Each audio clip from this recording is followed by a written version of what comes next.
Räägime täna Tartu Ülikoolis kui süvatehnoloogia kasvulavast ja meil on külas Tartu Ülikooli arendusprorektor Tõnu Esko. Tere hommikust! Tere hommikust! Nii, asume kohe asja kallale. Tartu Ülikool, mis on tema roll süvatehnoloogia ettevõtete, just võib-olla selliste iduettevõtete ja kõrgema ambitsiooniga ettevõtete arendamisel? Mis rolli Tartu Ülikool praegu mängib selles? No, Tartu Ülikool kui rahvusvaheline rahvusülikool, mille fookus on teadus, siis ma ütleks, et on praktiliselt võimatu teha Eestis süvatehnoloogia ettevõtet või luua toodet või teenust ilma, et seal ülikooli käsi ühte või teistpidi ei oleks mängus. Kas on tegemist Tartu Ülikooli vilistlastega, kas seda ideed valideeritakse või arendatakse koostöös Tartu Ülikooli teadlastega või on seal abiks siis nii-öelda Tartu Ülikooli infrastruktuur, et seda toodet testida või turule viia. Et ma võiks väita, et see Tartu Ülikooli roll on keskne Eesti süvatehnoloogia ettevõtluse maastikul. Sukeldume sinna rolli sisse ja ava meile, milliseid ressursse ja millist tuge siis Tartu Ülikool pakub nendele tulevastele süvatehnoloogia ettevõtjatele? No, ütleme niimoodi, et ma olen ametis järgmise nädala seisuga olnud 6 kuud ja selle jooksul ma olen nagu üritanud siis ümber mõtestada seda, et kuidas Tartu Ülikool toetab siis teaduse ja teaduslike avastuste jõudmist nii-öelda toodeteks ja teenusteks, siis nii-öelda aitama või toetama inimest tänavalt.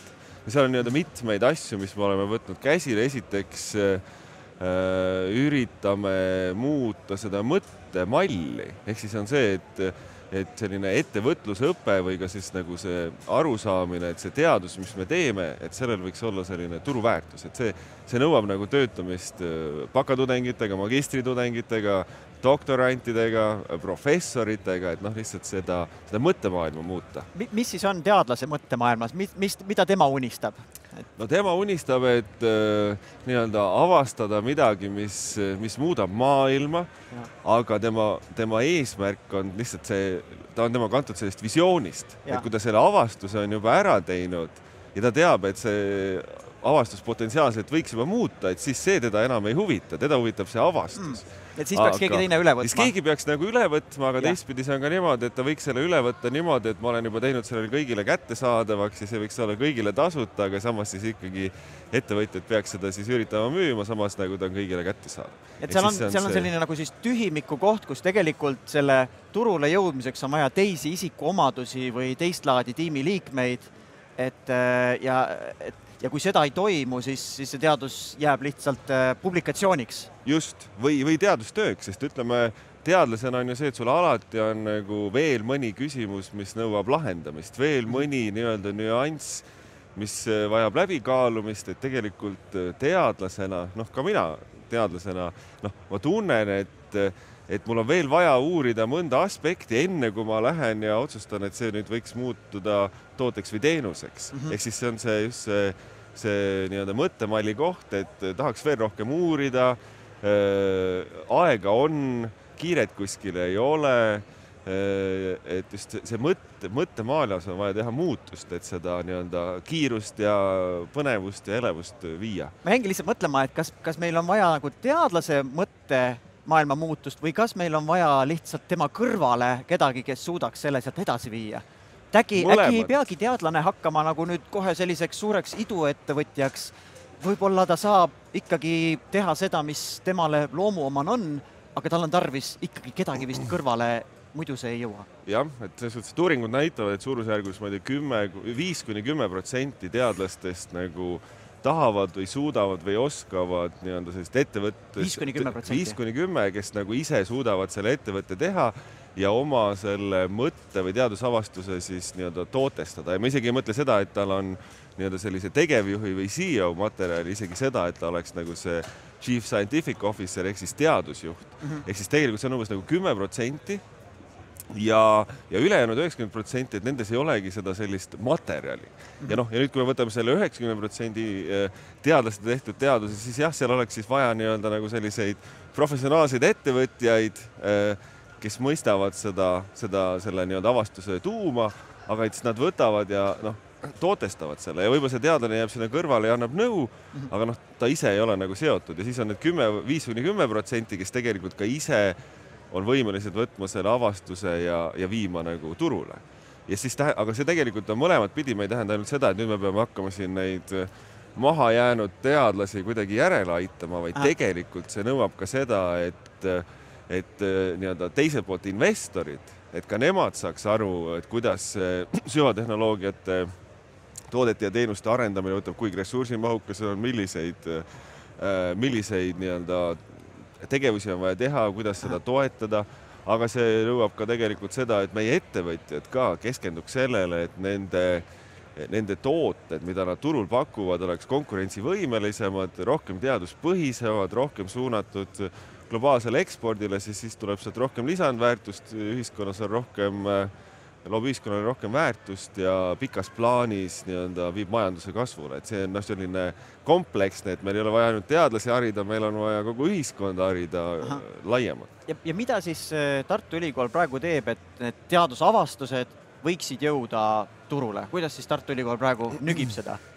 No seal on paar päris põnevat initsiatiivi. Esimene, mis ma tooks välja, on see, et nüüd juba peaaegu 2 aastat tagasi Tartu Ülikool asutas oma varahaldusettevõtte, ehk siis Unitartu Venture, kus Tartu Ülikool investeerib patendid või siis ülikoolile kuuluva intellektuaalomandi mõnda alustavasse ettevõttesse. Ehk siis see on see, et see peaks muutma ja ka muudab selle teadusliku teadmise nii-öelda kommertsialiseerimist või turule viimisest, seal ei ole vaja nagu sisuliselt öeldes, et ei ole vaja kulutada investorite raha, et ülikoolis see patent välja osta, vaid saab kogu investorite raha suunata tiimiarendusse, tootearendusse, nii-öelda selle turule minemise strateegiasse. Et see on selline Eestis unikaalne idee, mida me nüüd üritame laiendame ka teistesse ülikoolidesse, aga ta on ka suhteliselt unikaalne idee nagu ka rahvusvaheliselt. Ja kas selle mudeli puhul põhimõtteliselt võiks teadlane ise tulla siis Unitartu Venturesisse ja näidata, et mul on selline põneva potentsiaaliga asi ja siis ütleme, need inimesed, kes on siis seal ärivaistuga, võiksid hinnata, et kas selle intellektuaalomandist saaks turule mõju tuua. Just, et see on ka see, mida Ettevõtluse Innovatsioonikeskus teeb, et ta aitab nagu mõista, et mis on selle teaduslikus avastuses nagu unikaalsed, kas seda saab tootestada ja mis oleks nagu see tegevuste rada, mida tuleb teha, et sinna jõuda. Ja täpselt samamoodi selle Unitartu Venture'ga on see, et nende eesmärk on siis see, kui see on tuvastatud, et siin on nagu väga hea tootepotentsiaal, et siis tegelikult leppida kokku siis rajas, et mis tegevusi ja mida tuleb teha, et see ettevõte muutuks ka investor valmis, ehk siis investorid oleks valmis sinna raha panema. Kuidas see protseduur käib? Kas initsiatiiv peaks teadlase käes olema või Unitartu Ventures leiab teadlase ise üles, kellel on see suund? Või on see praegu natuke niimoodi, kas juhtub? No ütleme, see vist on pigem nagu see, et kas juhtub hetkel, jah. Et aga see nõuabki, sest lõpuks on see, et on ülikoolis, Tartu Ülikoolis on suurusjärgus 2000 teadlast. Ja Univentures on tööl 2 inimest. Nemad ja nad ei ole ka professionaalsed teadlased. Ja nad ei ole professionaalsed teadlased, ehk siis nad tegelikult nad ei suuda võib-olla isegi leida seda ühiskeelt nende teadlastega, et aru saada, et millest on tegemist. Ja teistpidi teadlane on pigem hõivatud sellega, et teha oma teadustööd või anda lugeda loenguid või juhendada tudengeid või taodelda uut raha, et tal tegelikult ei teki aega selle jaoks. Ja nüüd on ka see üks mõte või idee on siis see, et panna selline äriskaut või ärivaistuga või ärikalduvusega teadlane, et oleks igas instituudis, kes hoiab silmad lahti. Kes mõistab teadust, mida tehakse. Mõistab teadust, aga saab ka aru, et kui midagi on nagu sellise äripotentsiaaliga, et siis ta kohe tuleb raporteerib sinna Ettevõtluse Innovatsioonikeskusesse ja siis võtame neid käsile, sest seal peabki olema selline, sest seda oodata, et nüüd teadlane tuleb ja räägib, et mul on selline mõte, et seda, ma arvan, on nagu palju loota. Et siin tulebki luua selline tugisüsteem,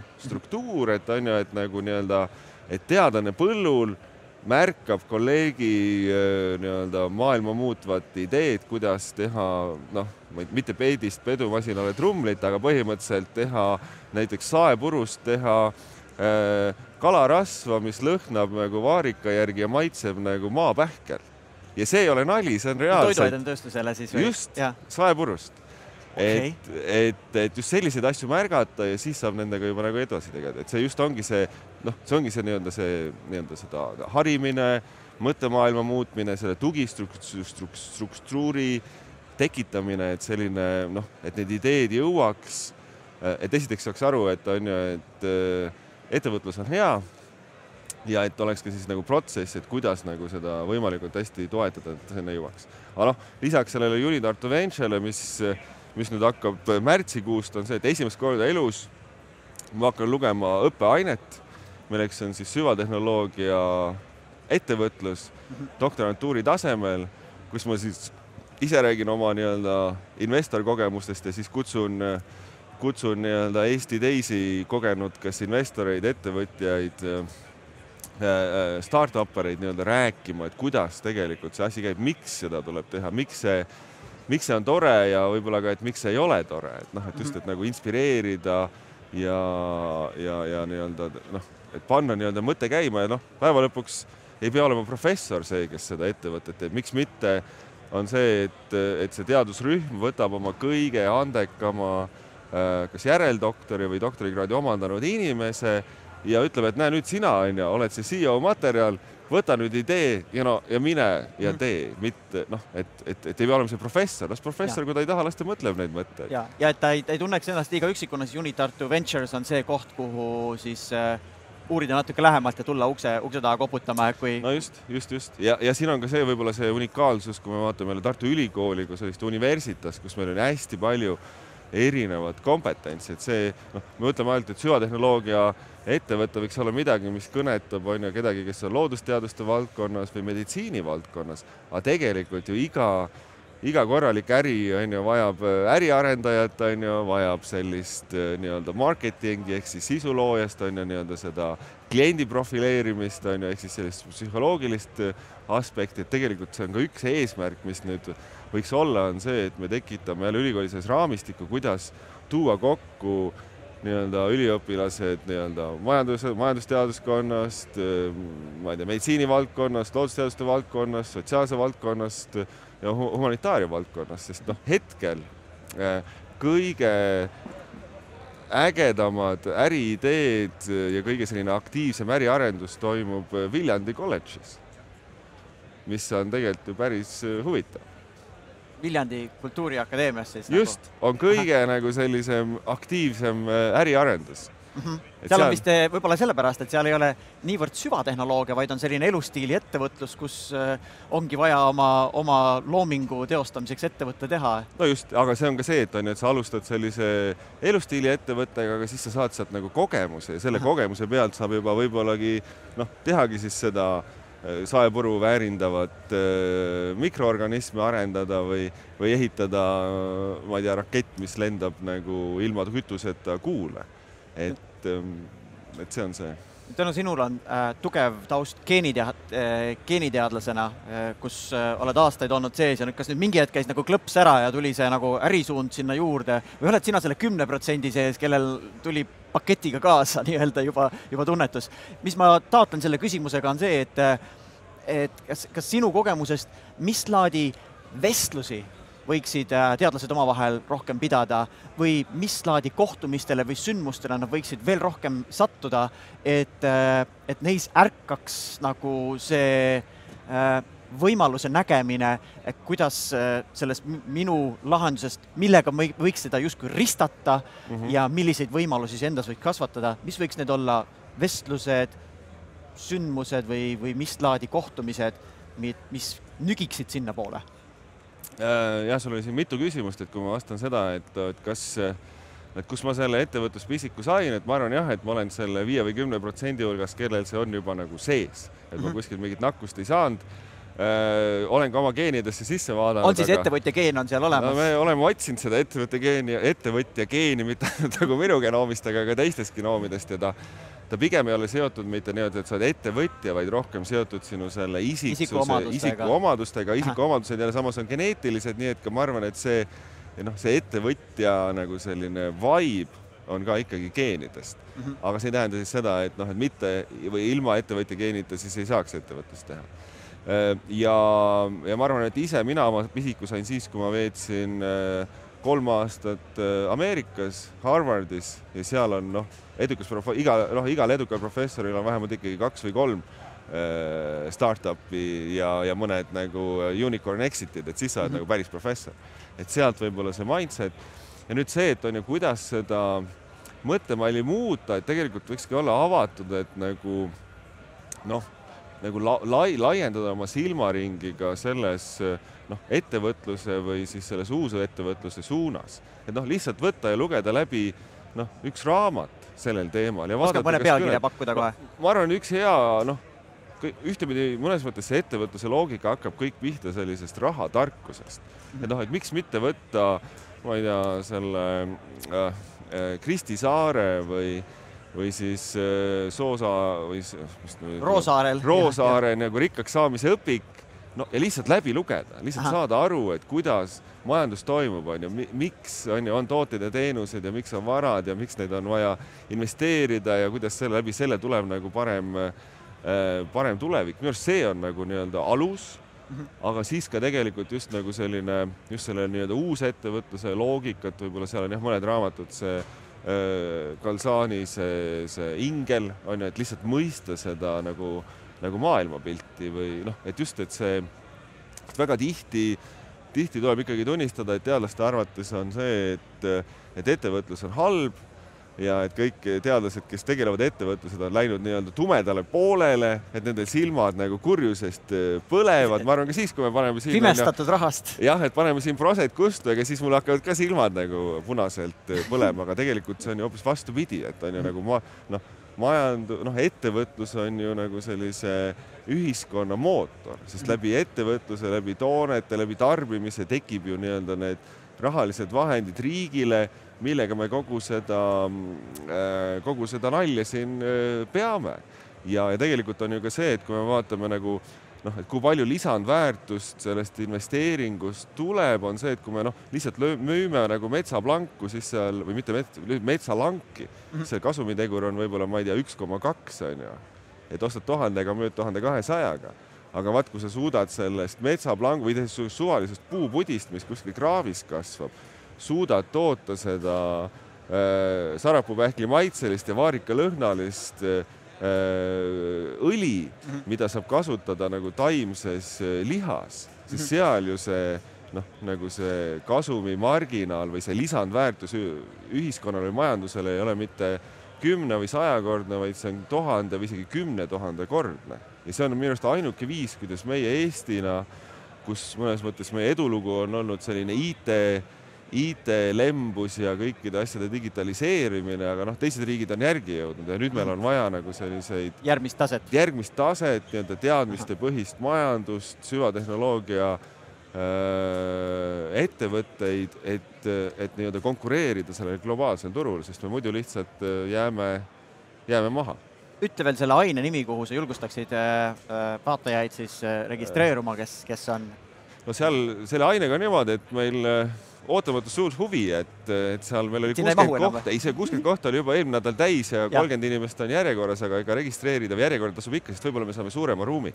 Et see on siis doktorantuuri aine, on süvatehnoloogia ettevõtlus, deep tech entrepreneurship. Deep tech entrepreneurship ja süvatehnoloogia ettevõtlus. Science-based entrepreneurship, aga igastahes on nagu doktorantuuri vaba aine, et igal juhul kutsun kuulama lihtsalt sellepärast, et täpselt see on võib-olla see esimene samm, kuidas katsetada, et kes see kõnetab või lihtsalt nagu laiendada oma seda avardada oma silmapiiri. Kus minu kihvt avastus võiks rakendada. Isegi kui mina ise ei taha, aga võib-olla ma siis märkan, et kolleegil on midagi põnevat ja tema võib-olla võiks seda siis teha. Et jah, et just, et see olla nagu avatud ja mõelda, et kuidas kõik see hea teadus, mida me teeme, ka nii-öelda ühiskonna heaks rakendada.